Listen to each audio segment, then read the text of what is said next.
आप सुन रहे ज्ञानशिला। धन संग्रह से हानि, यह प्रवचन परम पूज्य स्वामी श्री राम सुखदास जी का है, जो गीता प्रेस से प्रकाशित साधन सुधा सिंधु नामक पुस्तक से लिया गया है। इसमें स्वामी जी कहते हैं कि यह प्रत्यक्ष बात है कि हमारे शरीर जब जन्मे थे तब छोटे छोटे थे, आज इतने बड़े हो गए। किसी एक वर्ष में ये शरीर इतने बड़े हुए हों, ऐसी बात नहीं है कि एक ही साल में इतने बड़े हो गए हों। ये प्रत्येक वर्ष में बदले हैं। जो प्रत्येक वर्ष में बदलते हैं वे प्रत्येक महीने में बदलते हैं। ऐसा नहीं कि 11 महीनों में तो नहीं बदले और 12वें महीने में बदल गए हों। जो प्रत्येक महीने में बदलते हैं वे प्रत्येक दिन में भी बदलते हैं। ऐसा नहीं है कि 29 दिनों में तो वैसे ही रहे और 30वें दिन बदल गए। जो प्रत्यक्ष दिन में बदलते हैं और वे प्रत्येक घंटे में बदलते रहते हैं। ध्यान दें, पहले घंटे में जो शरीर है वे दूसरे घंटे में वैसे नहीं है। नहीं तो एक दिन में कैसे बदलते। जो घंटे भर में बदलते हैं वे 59 मिनट में न बदल कर 60वें मिनट में बदल जाएं, ऐसा नहीं होता। जो प्रत्येक मिनट में बदलते हैं वे प्रत्येक सेकंड में भी बदलते हैं।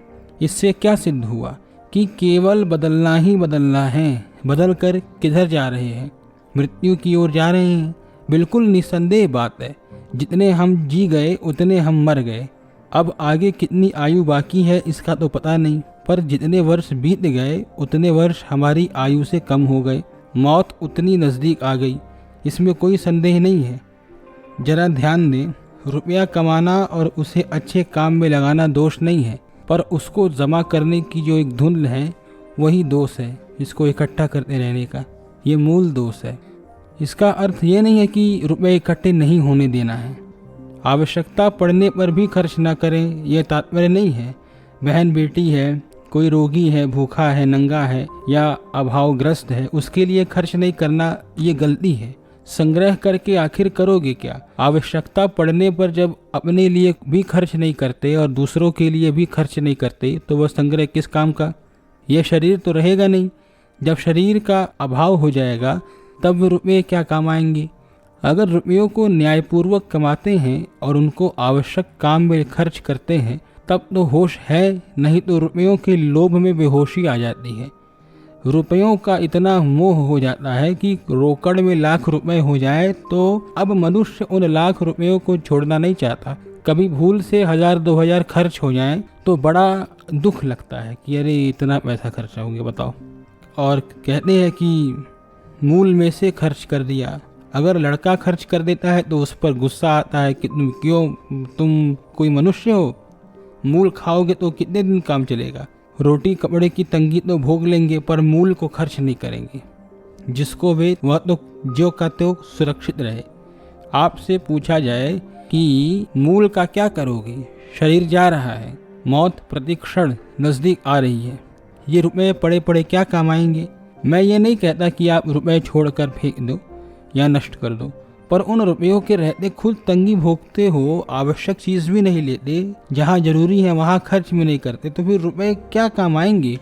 होश में आना चाहिए कि भगवान ने जो दिया है तो उन रुपयों को अच्छे से अच्छे काम में खर्च करें। जीते जी अपने और दूसरों के काम में लगाएं। केवल कंजूसी करके हम संख्या ही बढ़ाते चले जाएंगे तो क्या होगा? अच्छा से अच्छा मौका आने पर भी ख्याल रहेगा कि कोई दूसरा खर्च करके कर दे तो अच्छा है, अपना खर्च ना हो तो अच्छा ही है, कोई और ही कर दे। आप मेरी बात की तरफ ध्यान दें।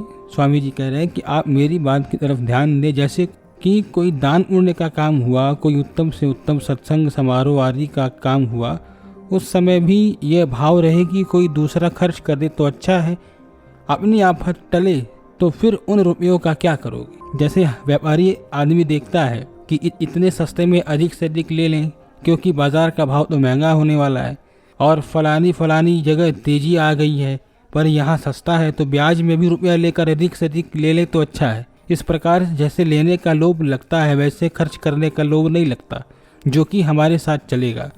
जितना आप खर्च कर दोगे, शुभ काम में लगा दोगे, उतना आपके साथ चलेगा। अतः ये लोभ लगना चाहिए कि अच्छे से अच्छे काम में मैं खर्च करूं। एक एक को ऐसा कहना चाहिए कि यहाँ तो खर्च मैं करूंगा, बारी नहीं आएगी, क्योंकि ऐसा मौका मिलना बड़ा मुश्किल होता है। गीता प्रेस के संस्थापक और संचालक श्री जयदयाल गोविंदका ने एक बार ये बात कही कि रुपए कमाना हम कठिन नहीं समझते, रुपयों को अच्छे काम में लगाना कठिन समझते हैं। दूसरे भाई बंधु आड़ लगा देते हैं, भीतर का लोभ भी आड़ लगा देता है कि इतना खर्च करने की क्या जरूरत है, इतने से ही काम चल जाएगा। यह सोचते ही नहीं कि क्या करेंगे पैसों का, छोड़कर मरेंगे तो 10-20 हजार कम छोड़कर मरेंगे, यही तो होगा और क्या होगा। यह तो नहीं कि सब खर्च हो जाएंगे, कंगले हो जाएंगे, जो धन यहीं रह जाएगा या आ करके चला जाएगा उससे कोई पूर्ण नहीं होगा, उससे अंतःकरण निर्मल नहीं होगा।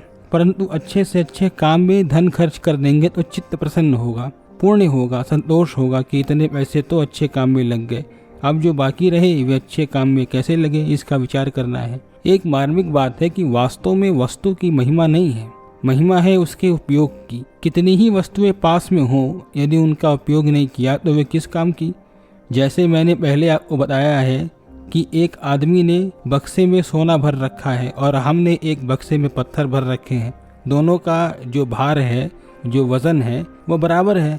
खर्च करने से तो सोना बढ़िया है, पर खर्च न किया जाए तो सोने और पत्थर के भार में क्या अंतर है, वो भी भारी है, ये भी भारी है।